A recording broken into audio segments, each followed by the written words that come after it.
Mampukah tim bulu tangkis Indonesia bangkit dari memori kelam 2 tahun tanpa gelar di Singapura Open setelah babak belur di Malaysia Masters kemarin?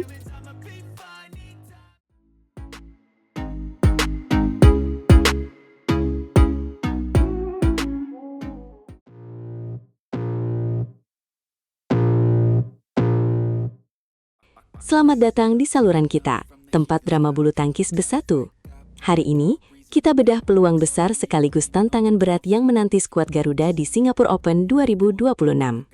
Kabar duka baru saja menyelimuti kita dari Malaysia Masters 2026 di Axiata Arena, Kuala Lumpur. Delegasi kita harus pulang dengan tangan hampa, tanpa satupun gelar juara. Ini cerita pilu yang menyesakkan dada bagi seluruh pecinta bulu tangkis di tanah air yang mengharapkan hasil terbaik bagi tim. Tapi jangan sedih terlalu lama, turnamen bergengsi Singapura Open 2026 sudah menanti kita. Turnamen level Super 750 ini digelar mulai Selasa 26 Mei hingga Minggu 31 Mei di Singapura Indoor Stadium. Waktunya misi balas dendam dimulai. Misi balas dendam yang sangat krusial bagi harga diri bangsa. 2 pekan lalu Leo Rolikarnando dan Daniel Martin sempat memberikan harapan dengan menjuarai Thailand Open 2026. Tapi masalah inkonsistensi kembali menghantui. Mengapa performa pasukan merah putih masih sulit stabil di tiap turnamen? Itu pertanyaan besar yang harus segera dijawab. Di Singapura nanti, langkah kita dipastikan tidak mudah. Ada bayang-bayang memori kelam dari 2 edisi terakhir Singapura Open yang cukup membekas. Fakta pahit ini harus kita telan sebagai bahan evaluasi total bagi seluruh tim pelatih dan atlet. Betul sekali, kita sudah puasa gelar selama 2 tahun di Singapura. Terakhir kali kita naik podium tertinggi melalui aksi tunggal putra Anthony Ginting pada edisi 2023. Setelah itu pada edisi 2024, harapan sempat muncul di sektor ganda putra kita yang tangguh. Saya ingat momen dramatis itu. Fajar Alfian dan Rian Ardianto berhasil menembus final dan menjadi harapan terakhir Indonesia.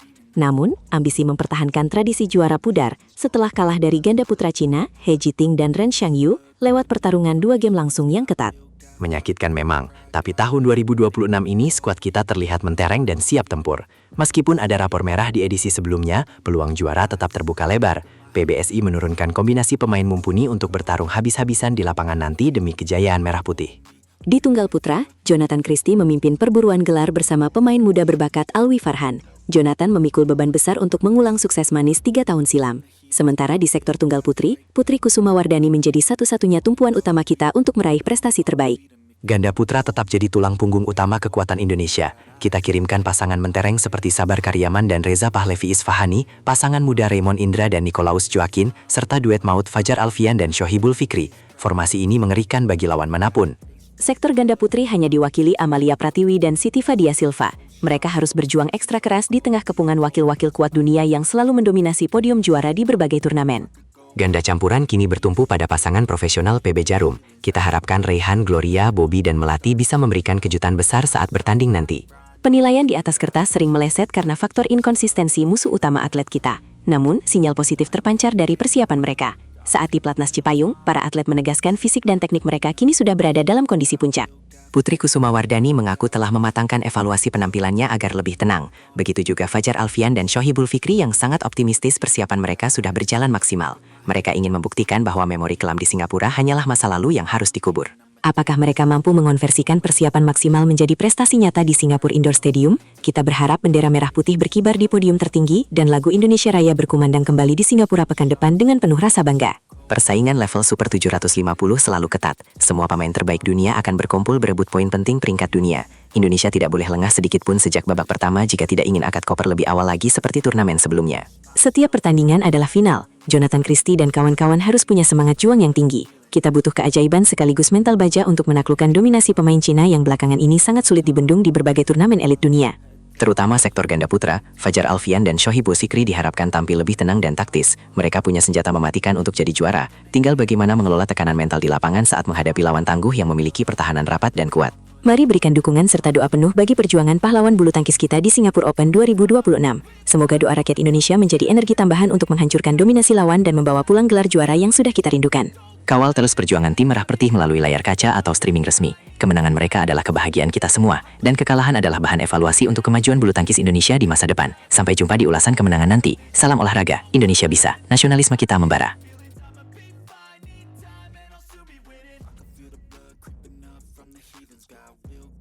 Leo Maulana dan Bagas Maulana sukses mengguncang Thailand Open 2026.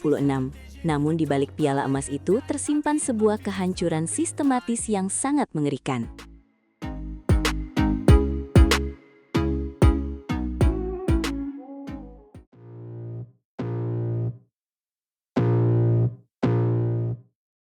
Gila banget ya kemenangan mereka kemarin, bener-bener bikin satu Indonesia bersorak kegirangan di depan layar kaca. Wah, jangan ditanya lagi. Leo dan Bagas benar-benar menunjukkan kelas mereka sebagai pasangan ganda putra yang punya nyali luar biasa. Agresif banget, dan mentalnya itu loh, stabil banget pas poin kritis.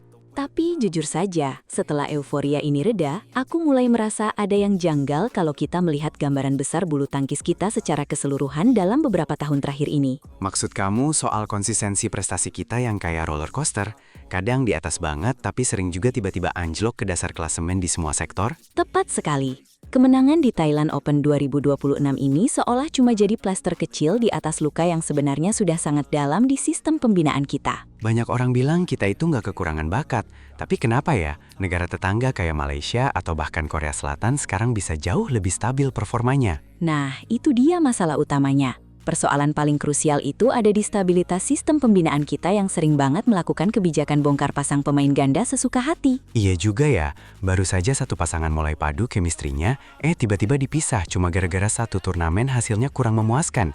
Padahal, membangun chemistry itu butuh waktu tahunan. Bayangkan saja, Cina atau Denmark itu berani mempertahankan pasangan mereka selama bertahun-tahun. Sementara kita terlalu sering panik dan langsung cari kombinasi baru. Akibatnya, banyak pasangan potensial yang sebenarnya bisa jadi monster dunia justru kehilangan momentum emas mereka karena terlalu cepat dipisahkan oleh kebijakan PBSI. Dan jangan lupa soal mental juara. Banyak atlet kita yang mainnya kesetanan di babak awal, tapi pas masuk semifinal malah kayak orang bingung di lapangan sendiri. Sering banget kita lihat mereka sudah unggul jauh, misalnya 18 lawan 10, tapi tiba-tiba tersalip karena fokusnya buyar seketika saat lawan mulai mengejar. Itu tandanya psikologi olahraga kita masih tradisional. Negara lain sudah pakai simulasi tekanan tinggi, sementara kita mungkin masih mengandalkan wejangan motivasi biasa saja. Selain mental, stamina pemain kita juga sering kedodoran kalau harus main 3 game atau menghadapi jadwal turnamen yang sangat padat dalam sebulan. Disinilah Indonesia mulai tertinggal jauh dalam hal penggunaan sport science yang modern untuk mendukung performa fisik maksimal para atlet kita di lapangan. Padahal, Jepang dan Denmark sudah pakai teknologi buat pantau nutrisi sampai analisis biomekanik gerakan biar atletnya nggak gampang kena cedera berulang yang mematikan. Sementara di sini, kita seolah masih terlalu bangga dengan pola latihan keras secara fisik, tanpa dibarengi dengan pemulihan canggih dan asupan data saintifik. Belum lagi masalah regenerasi. Rasanya transisi dari pemain junior ke level elit dunia itu lambat banget. Beda sama Korea yang berani turunkan pemain muda. Kita terlalu memanjakan pemain muda di level junior, jadi pas mereka ketemu lawan sekelas Victor Axelsen, mental mereka langsung ciut karena kaget dengan tekanan kompetisi. Dan yang paling bikin khawatir adalah ketergantungan kita yang luar biasa tinggi cuma pada sektor ganda putra sebagai satu-satunya harapan untuk meraih gelar juara dunia. Improvisasi itu indah, tapi kalau tanpa disiplin pola permainan konsisten, kita bakal gampang dimatikan oleh sistem permainan rapi yang diterapkan oleh pemain Cina sekarang. Jadi, kemenangan Leo dan Bagas di Thailand Open 2026 ini harusnya jadi alarm keras buat PBSI untuk segera melakukan evaluasi. Kita nggak boleh cuma merayakan juara sesaat, terus lupa kalau di bawah sana sistem kita lagi kropos dan butuh perbaikan total sebelum semuanya benar-benar terlambat. Indonesia punya tradisi juara. Tapi tanpa pembinaan modern, kita cuma akan jadi penonton saat negara lain mendominasi podium juara dunia nanti di masa depan. Reformasi total itu wajib, mulai dari regenerasi cepat, penerapan sport science, sampai penguatan mental agar atlet kita nggak lagi jadi pecundang di saat paling menentukan. Kita semua ingin melihat bendera merah putih berkibar paling tinggi. Tapi itu semua butuh kerja keras sistematis dan profesional daripada yang kita lihat belakangan ini. Semoga kemenangan ini benar-benar jadi titik balik, bukan cuma sekadar keberuntungan sesaat di tengah badai krisis prestasi yang sedang kita hadapi bersama sekarang. Mari kita kawal terus bulu tangkis Indonesia agar kembali ke masa kejayaannya sebagai macan dunia yang ditakuti oleh setiap lawan tanpa terkecuali sama sekali. Bakat luar biasa tanpa dukungan sistem hebat hanya akan jadi potensi yang terbuang, dan kita nggak mau hal itu terjadi pada talenta emas kita nanti. Kemenangan ini bukti kita bisa. Tapi tantangan sesungguhnya adalah membuat juara menjadi rutinitas yang wajar bagi kita. Saatnya kita berhenti sekadar bangga pada sejarah masa lalu, dan mulai membangun masa depan yang lebih kokoh. Leo dan Bagas sudah melakukan bagian mereka dengan baik. Sekarang giliran pengambil kebijakan untuk memajukan bulu tangkis Indonesia.